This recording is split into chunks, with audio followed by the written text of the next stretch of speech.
Welcome to Xi Jinping Briefing. The content of the briefing includes: Meet the men now spearheading China-US climate diplomacy. Trump was in awe of Putin, former Australian Prime Minister says. Renewal of dialogue does not mean Biden has gone soft on China. House Speaker Mike Johnson faces a defining dilemma on Ukraine. China's Xi chooses to visit Serbia in 2024, Balkan leader says. Meet the men now spearheading China-US climate diplomacy. Diplomat. China and the US have appointed new climate envoys following the retirement of their respective predecessors. Liu Zhenmin has been named as China's special envoy for climate change, succeeding Xia Zhenhua. Liu's background in foreign affairs and climate negotiations reflects China's desire to integrate climate policy and foreign policy. Meanwhile, John Podesta has been appointed as the U.S. Special Climate Envoy, taking over from John Kerry. Podesta has a deep understanding of U.S. domestic climate policy and a close relationship with the Biden administration. Both envoys will be tasked with navigating the evolving geopolitical challenges between China and the U.S. while sustaining momentum in climate diplomacy. The success of their tenures will determine whether the two largest greenhouse gas emitters can work together to address the common threat of climate change. Trump was in awe of Putin, former Australian Prime Minister says. The Independent. Former Australian Prime Minister Malcolm Turnbull has criticized former U.S. President Donald Trump for his admiration of autocratic leaders such as Russian President Vladimir Putin. Turnbull described Trump as being like a 12-year-old boy in awe of his hero whenever he met Putin, calling the reverence creepy. Turnbull also expressed concerns about the threat Trump poses to democracy, citing his embrace of dictators and his potential to undermine long-standing alliances such as NATO. He warned that a return to the White House for Trump would be terrifying for democracy. Turnbull also commented on Australia's relationship with the US, suggesting that the country may have to adjust to the fact that the US is no longer aligned with its values as it once was. Renewal of dialogue does not mean Biden has gone soft on China. Nikkei Asia. The Biden administration's approach to China is not a sign of weakness, but rather a strategic move to engage from a position of strength, according to Nathaniel Scher, a senior research analyst at the Carnegie Endowment for International Peace. He argues that the U.S. has not only engaged in dialogue with China to reduce the chances of conflict, but has also strengthened alliances, invested in domestic manufacturing, and restricted China's access to dual-use technology. Scher points out that the U.S. has regained its economic competitiveness, with U.S. economic output being nearly $10 trillion more than China's in nominal terms. The Biden administration has also imposed export controls on key technologies, leading to a significant decline in China's chip imports. In addition, the U.S. has rallied a coalition of like-minded partners in the Indo-Pacific region to counterbalance Beijing, and has shown strong support for Taiwan. Scher concludes that the U.S. can maintain a competitive lead over China by continuing to invest in domestic capabilities and international partnerships while denying China access to strategic technologies. House Speaker Mike Johnson faces a defining dilemma on Ukraine. CNN. House Speaker Mike Johnson has the fate of a democracy and a people in his hands. It's not the United States, which will survive, even if the coming general election results in another existential test for the constitutional system. The country Johnson has the power to save is Ukraine, 2 years after Russian President Vladimir Putin invaded, decreeing that it didn't have the right to exist. Ukraine's soldiers, trapped in a World War I-style hellscape of trench warfare, are running out of bullets. There are signs that Russia may be about to break a stalemate and tip the war its way.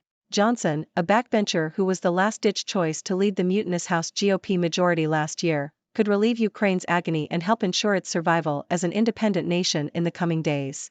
He could allow a vote on a bill that includes $60 billion in aid that the Pentagon says is needed to allow Kyiv to continue to effectively fight. It would likely pass with a comfortable bipartisan majority. The Louisiana Republicans' reluctance to do so is a commentary on the growing power of GOP frontrunner Donald Trump, the sharp turn of his party away from its globalist pro-democracy heritage and perhaps even his own ambition, since borrowing Democratic votes to finance Ukraine's defense could cost him the speakership. The speaker is coming under extreme pressure on multiple fronts, at home and abroad, as coinciding crises that he's postponed over his young speakership come to the boil at once.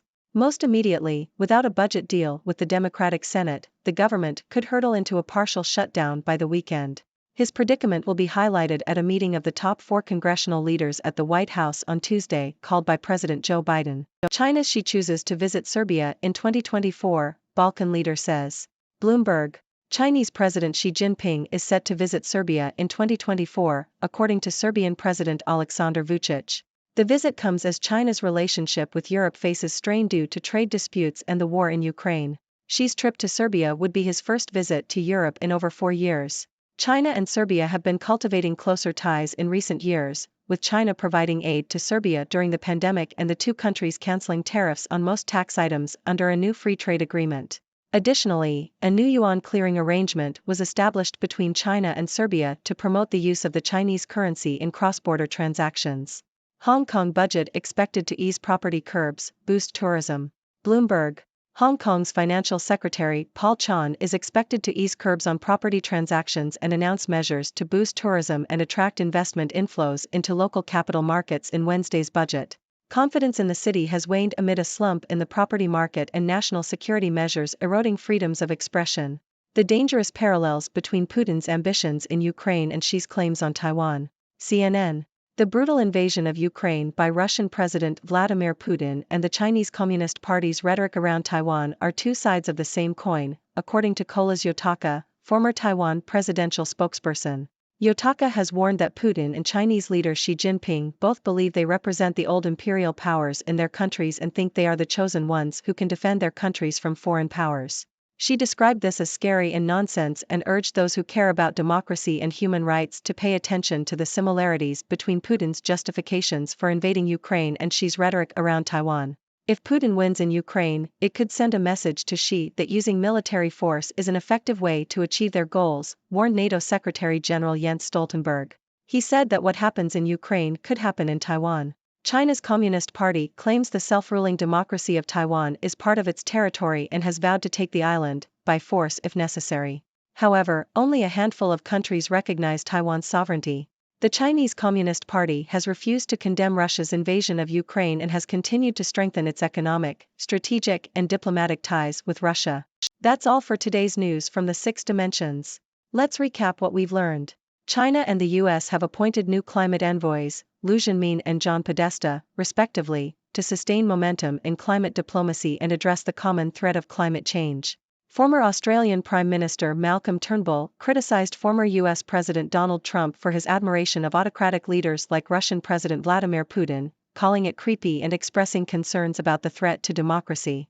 The Biden administration's approach to China is not a sign of weakness, but rather a strategic move to engage from a position of strength, with a focus on dialogue, strengthening alliances, and restricting China's access to dual-use technology. House Speaker Mike Johnson faces a defining dilemma on Ukraine, as he has the power to save the country by allowing a vote on a bill for aid.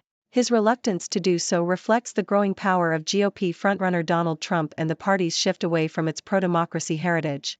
Chinese President Xi Jinping is set to visit Serbia in 2024, cultivating closer ties between the two countries amid strained relations between China and Europe.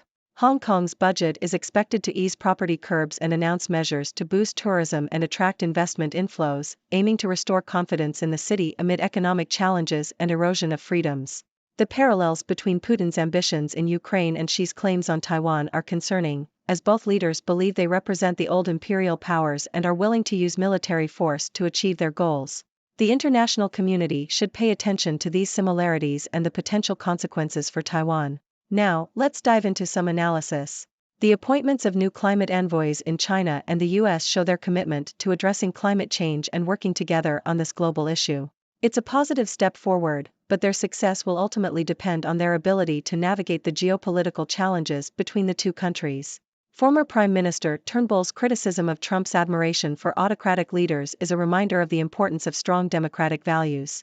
It also highlights the potential threats to democracy when leaders embrace dictators and undermine long-standing alliances. The Biden administration's approach to China is strategic and aims to engage from a position of strength. By engaging in dialogue while strengthening alliances and restricting China's access to key technologies, the US is maintaining its competitive lead over China. This approach is not a sign of weakness, but rather a calculated move to address the challenges posed by China's rise. The dilemma faced by House Speaker Mike Johnson on Ukraine is a reflection of the growing power of Donald Trump within the GOP and the party's shift away from its pro-democracy heritage. This highlights the importance of leaders making decisions based on the best interests of the country rather than personal ambitions or party politics. Chinese President Xi Jinping's upcoming visit to Serbia shows China's efforts to strengthen ties with Europe amid trade disputes and geopolitical tensions. This visit could have implications for the balance of power in the region and China's influence in Europe. In Hong Kong, the budget's expected measures to ease property curbs and boost tourism aim to revive the city's economy and restore confidence. However, it will be crucial to strike a balance between economic recovery and preserving freedoms of expression and democracy. The parallels between Putin's ambitions in Ukraine and Xi's claims on Taiwan are concerning, as they both represent a challenge to the international order and the principles of democracy and human rights. The international community should closely monitor these situations and work to prevent the use of military force to achieve geopolitical goals. That's all for today's news analysis. Remember, your thoughts and questions are always welcome. What are your thoughts on these news stories? Let's continue the discussion. Thank you for tuning in. The content above showcases the latest briefing reports and analytical synopses, thoughtfully curated by the 6Do team. These insights stem from a wide array of reputable media outlets, think tanks, government sources, and specialized experts worldwide. We encourage you to explore these sources for a comprehensive perspective.